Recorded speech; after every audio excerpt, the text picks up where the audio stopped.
They were not railway children to begin with. I don't suppose they had ever thought about railways, except as a means of getting to Maskelyne and Cook's, the pantomime, zoological gardens, and Madame Tussauds. They were just ordinary suburban children, and they lived with their father and mother in an ordinary red-brick-fronted villa with coloured glass in the front door, a tiled passage that was called a hall, a bathroom with hot and cold water, electric bells, French windows, and a good deal of white paint, and every modern convenience, as the house agents say. There were 3 of them. Roberta was the eldest. Of course, mothers never have favourites, but if their mother had had a favourite, it might have been Roberta. Next came Peter, who wished to be an engineer when he grew up, and the youngest was Phyllis, who meant extremely well. Mother did not spend all her time in paying dull calls to dull ladies and sitting dully at home waiting for dull ladies to pay calls to her. She was almost always there, ready to play with the children and read to them, and help them to do their home lessons. Besides this, she used to write stories for them while they were at school, and read them aloud after tea. And she always made up funny pieces of poetry for their birthdays and for other great occasions, such as the christening of the new kittens, or the refurnishing of the doll's house, or the time when they were getting over the mumps. These 3 lucky children always had everything they needed. Pretty clothes, good fires, a lovely nursery with heaps of toys and a Mother Goose wallpaper. They had a kind and merry nursemaid and a dog who was called James, and who was their very own. They also had a father who was just perfect, never cross, never unjust, and always ready for a game. At least, if at any time he was not ready, he always had an excellent reason for it, and explained the reason to the children so interestingly and funnily that they felt sure he couldn't help himself.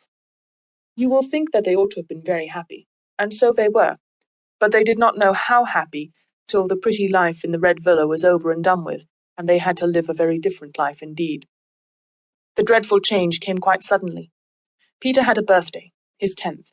Among his other presents was a model engine more perfect than you could ever have dreamed of.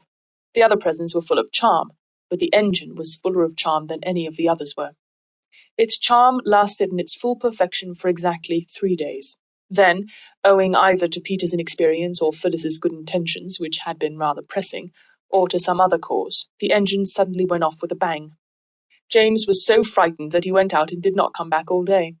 All the Noah's Ark people who were in the tender were broken to bits, but nothing else was hurt except the poor little engine and the feelings of Peter.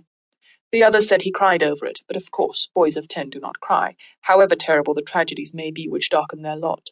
He said that his eyes were red because he had a cold. This turned out to be true, though Peter did not know it was when he said it, and the next day he had to go to bed and stay there. Mother began to be afraid that he might be sickening for measles, when suddenly he sat up in bed and said, "I hate gruel, I hate barley water, I hate bread and milk. I want to get up and have something real to eat." "What would you like?" Mother asked. "A pigeon pie," said Peter eagerly. "A large pigeon pie, a very large one."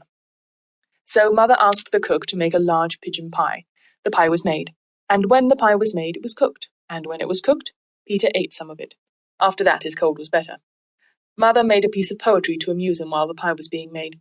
It began by saying what an unfortunate but worthy boy Peter was. Then it went on, he had an engine that he loved with all his heart and soul, and if he had a wish on earth, it was to keep it whole. One day, my friends, prepare your minds, I'm coming to the worst. Quite suddenly a screw went mad, and then the boiler burst. With gloomy face he picked it up and took it to his mother, though even he could not suppose that she could make another. For those who perished on the line, he did not seem to care, his engine being more to him than all the people there.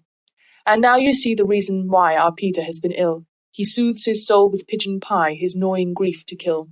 He wraps himself in blankets warm and sleeps in bed till late, determined thus to overcome his miserable fate. And if his eyes are rather red, his cold must just excuse it. Offer him pie, you may be sure he never will refuse it. Father had been away in the country for 3 or 4 days.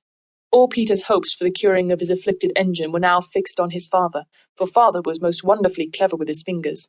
He could mend all sorts of things. He had often acted as veterinary surgeon to the wooden rocking horse. Once he had saved its life when all human aid was despaired of and the poor creature was given up for lost, and even the carpenter said he didn't see his way to do anything. And it was father who mended the doll's cradle when no one else could, and with a little glue and some bits of wood and a penknife made all the Noah's Ark beasts as strong on their pins as ever they were, if not stronger. Peter, with heroic unselfishness, did not say anything about his engine until after father had had his dinner and his after-dinner cigar.